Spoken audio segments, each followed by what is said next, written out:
বঙ্গোপসাগরের মোহনায় মাছ ধরতে গিয়ে এবার জেলেদের জালে উঠে এসেছে এক রহস্যময় যান্ত্রিক বস্তু।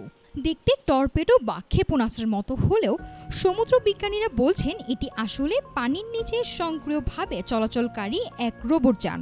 বরগুনার পাথরঘাটা উপকূলে উদ্ধার হওয়া এই যন্ত্রটি নিয়ে এখন প্রশাসন থেকে শুরু করে গবেষক মহলে চলছে তুমুল কৌতূহল। প্রতিদিনের মতোই বঙ্গোপসাগরের বুক চিরে জাল ফেলেছিলেন পাথরঘাটার জেলেরা।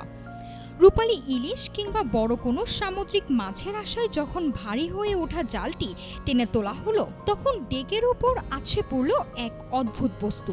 লাল আর হলুদ রঙের ৮ ফুট দীর্ঘ এই লোহার দানব দেখে মুহূর্তে আতঙ্কে ছড়িয়ে পড়ে ট্রলার জুড়ে।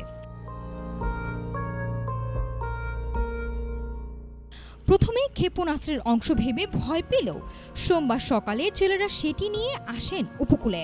পাথরঘাটা থানা পুলিশ যন্ত্রটি নিজেদের হেফাজতে নেওয়ার পর জানা যায় এর আসল পরিচয়। টর্পেডোর মতো দেখতে এই দীর্ঘ সিলিন্ডারের পেট উল্টাতে ভেতরে দেখা মেলে অত্যাধুনিক প্রযুক্তির সমাহার। ব্যাটারি ইউনিট, সেন্সর এবং ডেটা ডিভাইস দেখে বিশেষজ্ঞরা বলছেন এটি মূলত একটি অটোনোমাস আন্ডার ওয়াটার ভেহিকেল বা স্বয়ংক্রিয় ডুবোযান, যা কোনো চালক ছাড়াই সাগরের তলদেশের মানচিত্র তৈরি, জলবায়ু পর্যবেক্ষণ বা সামরিক নজরদারির কাজ করে। বিশেষজ্ঞদের ধারণা এই যানটি হয়তো সচল ছিল না।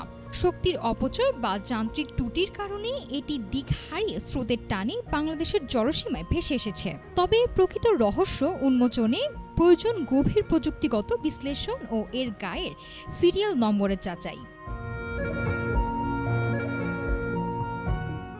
নীল জলরাশির অতল গভীরে গোপনে কোন দেশের হয়ে তথ্য সংগ্রহ করছিল এই আধুনিক রোবট, আর কেনই বা এর সলিল সমাধি হলো বাংলাদেশের জালে? পাথরঘাটার থানায় বন্দি এই সামুদ্রিক যান এখন যেন তারই উত্তর খোঁজার অপেক্ষায়। নাফিসা সামিয়া, ঢাকা টুডে।